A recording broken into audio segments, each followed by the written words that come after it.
Hi, this is Stan DeKemper. I'm the Executive Director of the Indiana Credentialing Association on Addiction and Drug Abuse, commonly referred to as Icaada. Today I want to make you aware of some credentials that are available to folks in Indiana that are currently involved in addressing the opioid epidemic. The opioid epidemic has struck Indiana as well as the rest of the country, and we have a workforce shortage, a shortage of folks credentialed in addiction treatment.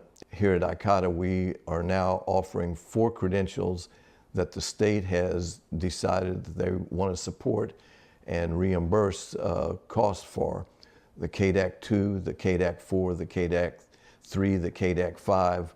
These are different credentials and require different levels of experience, education, training, and also require an exam. If you're interested in receiving those credentials, please go to our website, www.icaada, and that's ICAADA.org.